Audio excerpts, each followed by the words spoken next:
Hey YouTube, Peterbilt Knife Guy, and this could be part 2 of the Endura Bushcrafter. So like I said, this is part 2. If you haven't checked out part 1, go check out part 1. I did the unboxing and a little bit of talking about it. Today we're going to get a little bit more into depth. I've had time to use this knife now, and I feel I have a better grasp on it. So let's get this going. First off, this sheath.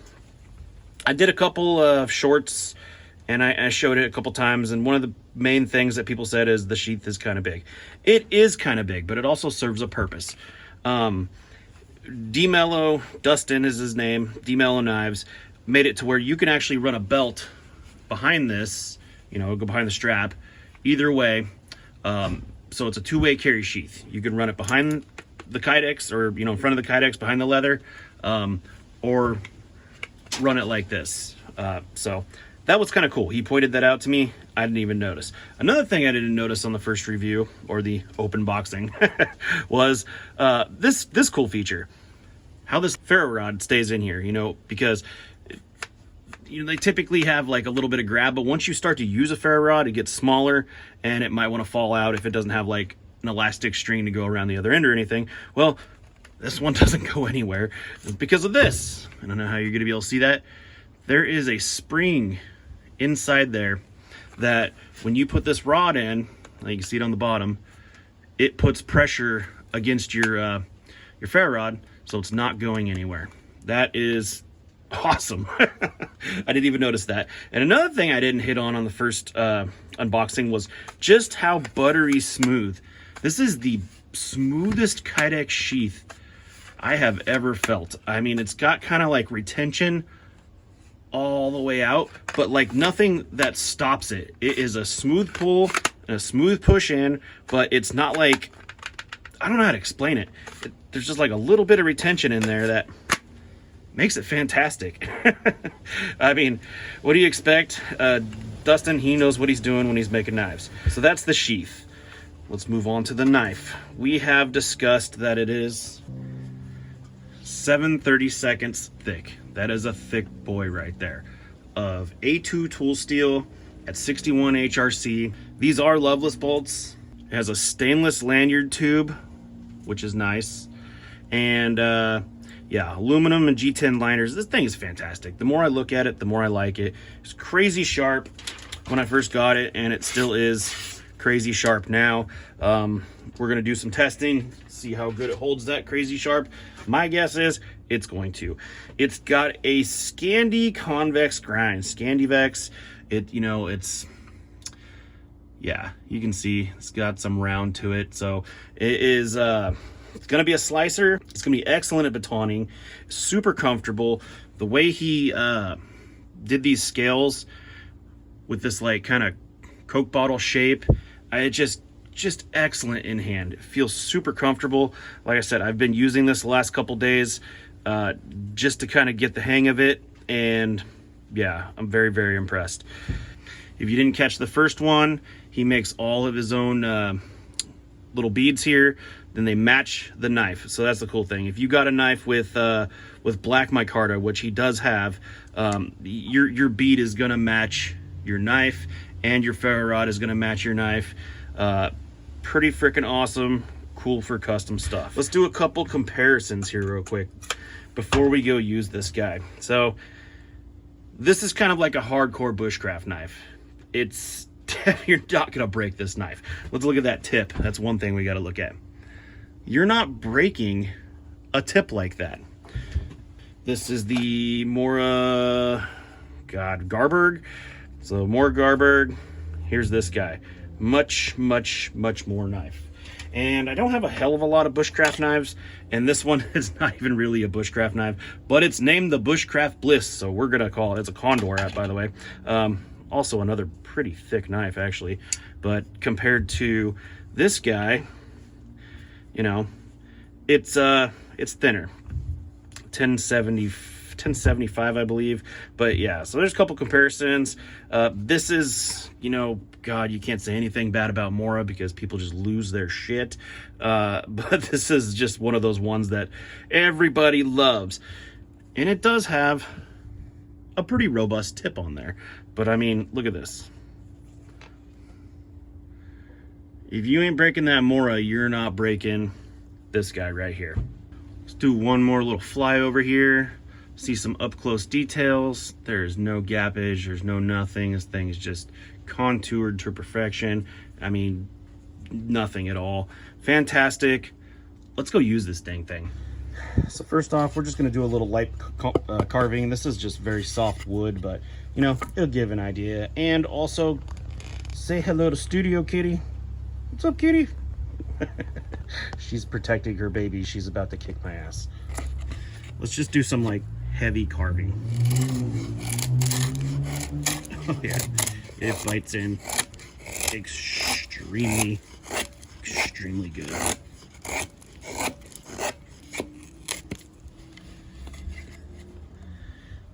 Nice. Let's do a little notch. This is a pretty freaking hard wood, but it will notch just fine. Let's see if we can really bear down on that. Now, it is thick. It is a thick grind, so, you know, you gotta keep that in mind, but it will definitely make a couple notches, pretty clean notches. Let's see here. Clean that one up a little bit. Remember, I am not a bushcrafter at all. But I do love knives.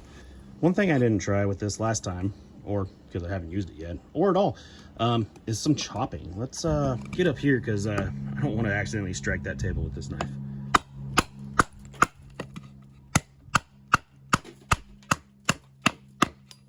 You know what? She chops surprisingly good.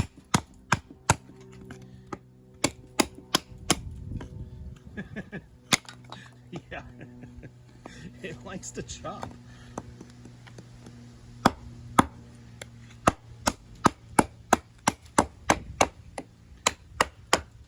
It's got that weight. And then you can hold it like this, and I'm telling you right now, it doesn't feel like it's gonna, I mean, these are smooth, but it does not feel like it's coming out of my hand in the slightest bit.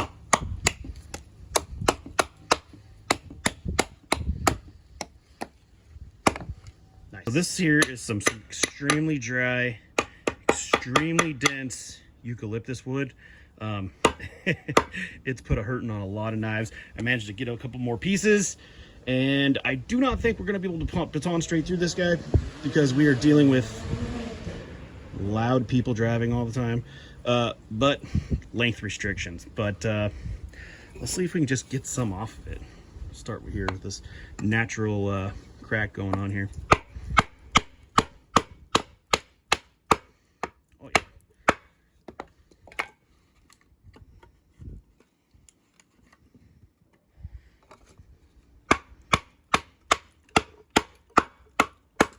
Yeah, the length is going to be the problem here, but let's just pry this off. Bam. Let's get another piece. That actually did that extremely good. I don't know if you know much about eucalyptus, but this stuff is just brutal. There's Mama Kitty. There's Mama Kitty right there. Oh yeah, now we can feel the hardness of those wood.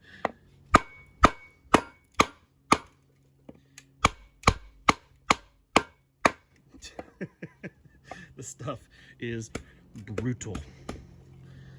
Brutal on knives.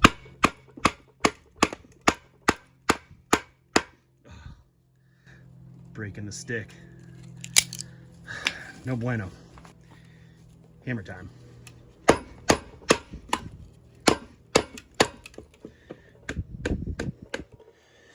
This is more about durability of this knife than its ability to actually baton or hit the knife like I did.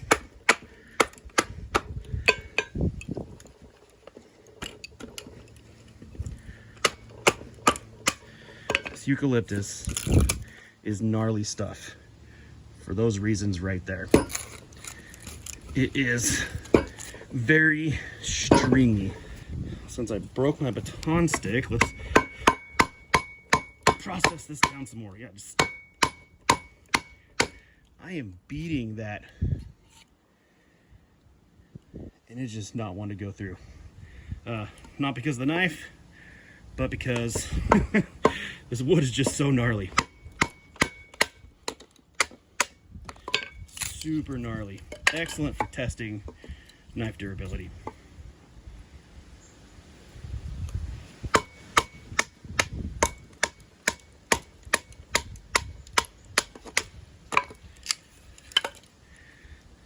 Stuff is brutal.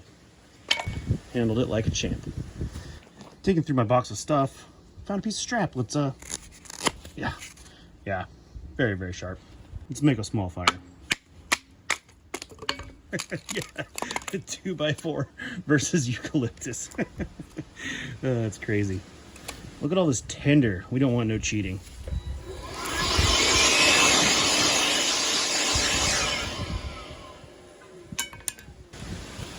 It is very windy today. I don't know if you guys can hear it.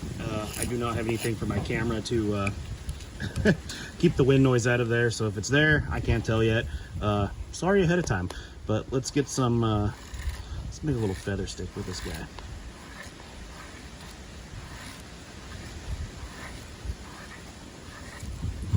Wow, look at those curls. I absolutely suck at feather sticking. And I do think I'm getting better, but definitely not good enough.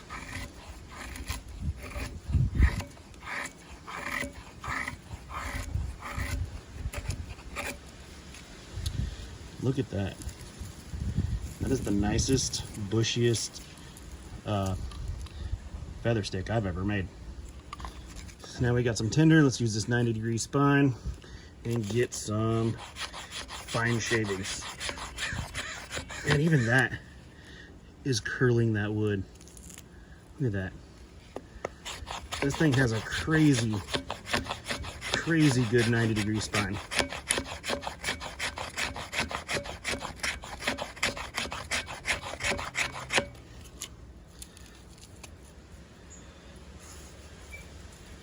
And because of that, it throws sparks like a freaking madman. Now, we're not going to use that pretty ferro rod that comes with it. We're going to leave that nice, and we're just going to use this El Cheapo here. But it works. This wind is not going to be my friend.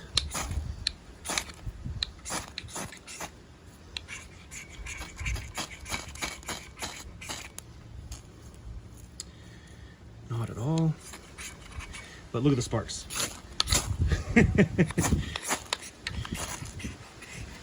Let's see if we can get up here. Get some of the shavings off of here, and then do this. That's a good thing I don't need to do this to survive, right? There we go. Bushcrafter, I am not. Knife reviewer, sometimes. All right, it's got a little funk on. Look at that, it comes right off though from the ferro rod. But yeah, that wind is blowing my camera around. Sorry about that. But my second favorite part of this is cross batoning.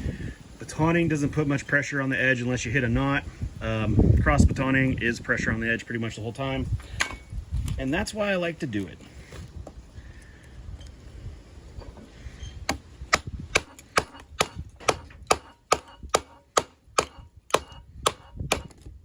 Now, it does have kind of a thicker grind, so it just wants to smash its way through, but it does it. One more time like this. Yeah, see, instead of cutting, it's just wedging itself in there, but it is doing it.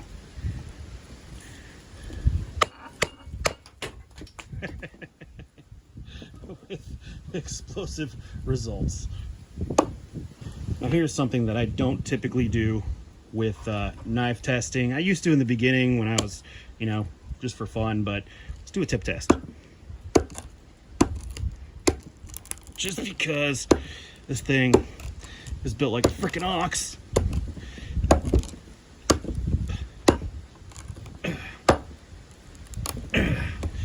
Perfect. What about for slicing and food prep? I don't have any food to prep, so we're gonna slice this insulation and just see how it does. Fine. Let's try to get a little thin slice off of there. A little too thin in one spot. I mean, if you can cut through this, yeah, it's not gonna be the world's best slicer because of the thickness and that grind, but it will slice if you need to slice. But that's not what this knife was meant for. Let's do a little bit more choppy. This is just thin branches, but it it is very where's that balance point at? Right here. Right, if I don't drop it, right about there's that balance point.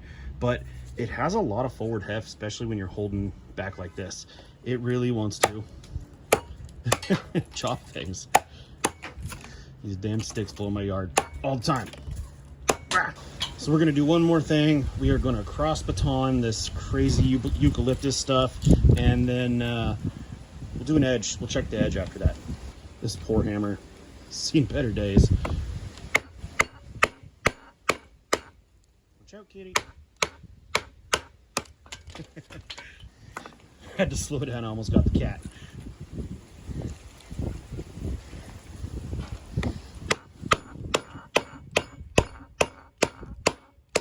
Oh man, this eucalyptus is brutal. That is actually warm. The knife is warm. It's brutal stuff. Let's check this edge.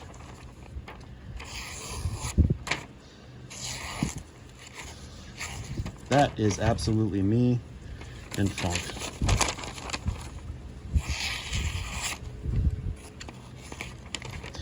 And the wind. That wind is not helping me at all. Very, very sharp. Did I even get that in camera? Very, very sharp. All right, so we beat the crap out of this thing. That eucalyptus is no freaking joke. No worse for wear. A little bit of use on that blade now, from the ferro rod mainly. But other than that, she's in pristine condition, still razor sharp. This A2 is fantastic. I really do like A2 tool steel. Dustin at D.Mello Knives only has 12 of these left in stock. I don't know the colors. I'm gonna link it in the description. Go check them out. They're about 450 bucks, but you are getting a handmade, USA made, custom knife that you will never break, and in my opinion is an heirloom item. This is something that can be passed down for generations to generations. I talked to Dustin, and he says there's nothing on this knife that can't be repaired if need be, if something were to happen. It's a brute. If you're hard on your knives like I am, you need something like this. I need something like this. Anyways, that's all I got for you today. Check him out. I'm gonna put the link in the description to his website, his YouTube channel, his Instagram. Like I said, there's only 12 of these left. There might be less now. Go check them out. Come in different handle colors. Also, if you get a different handle color, forgot to mention, the leather is a different color, so black leather with black handle, I believe. Check them out. That's all I got for you today. Thanks for watching.